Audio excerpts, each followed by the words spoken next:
What's up, Jets fans? Welcome to the latest edition of Jets Latest, where you get the latest on the Jets, Jets. I'm your host, the spitting statistician, Dane Martinez, and today we continue to talk about what we're hearing, what we're seeing from OTAs as the team is finally together under Aaron Glenn, starting to practice, starting to put the pieces together for what should be a pretty exciting season for the green and white. And here's where I want to start. Today, we are really talking about the overall impact here of the new head coach, Aaron Glenn. I mean, we have been talking about it since the inception of Jets Latest, how everything is completely different between how they are buttoned up going into free agency and the draft versus the kind of team culture, the expectations and standard, the tough teaching and coaching that is going on. Heck, there's even reports that Aaron Glenn has implemented Bible study as part of what the Jets are doing. I'm not going to talk about that, but what I am going to talk about is how the new QB1, Justin Fields, is really reacting to this and is excited about his new head coach, calling him the realest he's played for. Check this out.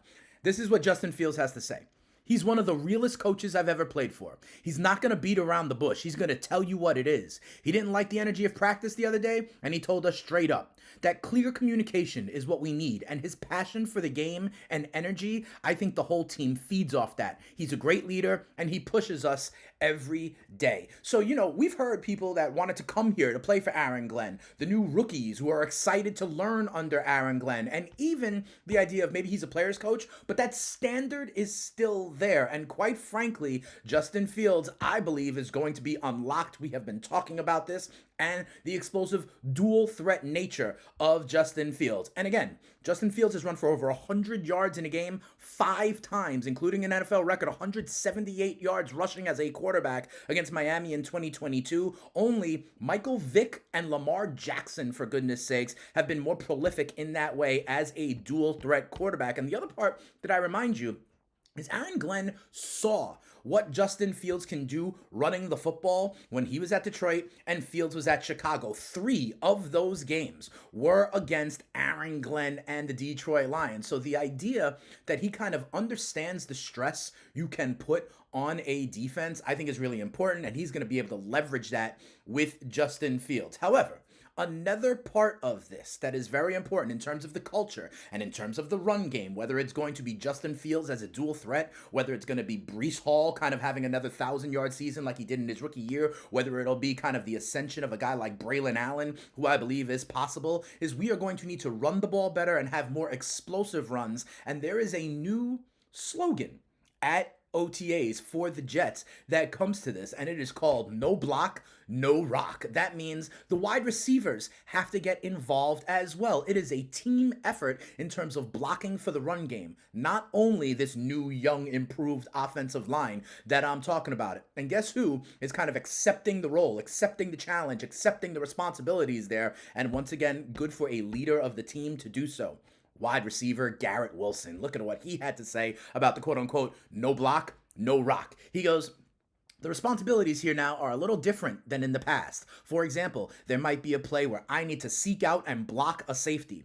These are things that maybe I haven't been asked to do, but it says a lot about the culture. And if guys like G5 are invested, willing to put their bodies on the line and block, we've talked about guys like Lazard as a blocking wide receiver, it can only add to a Jets run game. A Jets run game that, by the way, was second worst in the NFL last year. Look, their 1,561 rushing yards as a team last year was 31st in the NFL. 31st in the NFL is also known as second fewest in the NFL. You saw there also the explosive runs didn't happen at a big-time rate. Didn't have a ton of them last year. This is part of helping Breece Hall and that run game. They didn't have big-time 10 or more yard carries a lot, and their total was literally the second lowest in the NFL. So getting the wide receivers to block, having that be another part of the culture is, again, everyone seeing the impact of Aaron Glenn's way. But it's not only that,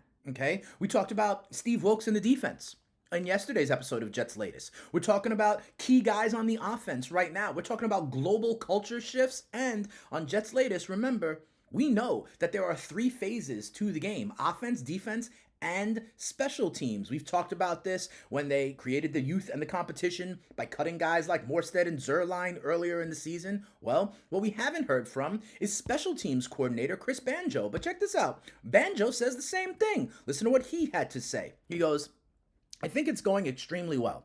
When I first got to New Orleans, AG used to preach a lot of the same things. It starts with the seed that he planted, and I think he's already done some of that here, and we are excited to see where that ends up going. Banjo was in New Orleans, where Aaron Glenn was, and again, familiarity not only with Aaron Glenn, but with Darren Muji, because Banjo was a special teams coach in Denver over the last couple of years. And look at some of what he did in those special teams, okay? Opponent kickoff return average, fourth best in the NFL. Okay, top 10 in both opponent punt average and in field goal percentage. And the DVOA, which is a metric, by the way, over at FTN with a guy, Aaron Schatz, they have improved 13 spots in just 1 year. And again, it's the competition. It's the culture. It is happening everywhere. Remember also, I told you how we went and got Kine Nguanu, right? And how I thought that was an under-the-radar signing, especially with the touchbacks moving back to the 35-yard line instead of just the 30. How we got a former all-pro kickoff returner. This is another way we are going to utilize that. And Kine, by the way, 28.7 career yards per kickoff return. That is fourth best in NFL history. So the culture is happening not only on the defense, like I told you, with Wilkes as a DC, not only with key guys on the offense, like I'm hearing here from Garrett Wilson, from Justin Fields, not only from the free agents we're bringing in who wanted to play for Aaron Glenn, not only for the draft picks that have come in and have been excited to be coached hard, guys like AZ Thomas, guys like Malachi Moore, but it's even happening in special teams. And this is a global shift, and it is starting to become more and more evident as we see this team get together in OTAs. That'll do it for this episode of Jets Latest. Remember, as I always say, like these videos, subscribe to the channel, tell a Jets fan friend to tell a Jets fan friend. It is an exciting time for the green and white. And if you want to hear more from me, the spitting statistician Dane Martinez, I referenced DVOA. Well, that's over at our spot, FTN Fantasy. It is a great website, a lot of tools, a lot of data sets, a lot of content, a great Discord to help you become a better fantasy player and a better sports bettor. And I'm the host of the FTN Fantasy Show over on Sirius XM Channel 87, where we give you everything you need to win your leagues and win that cash. However, throughout the week, if you want just the green and white, the JETS, Jets, you know where to come. It is Jets Latest. We will be here tomorrow all day, every day, as we get forward into OTAs and minicamp, getting ready for what I believe is the ascension of the green and white. If you are patient and can be excited about a new culture, a new roster, and what we are building for the JETS, Jets. We'll see you tomorrow. But for now, we out of here. Peace.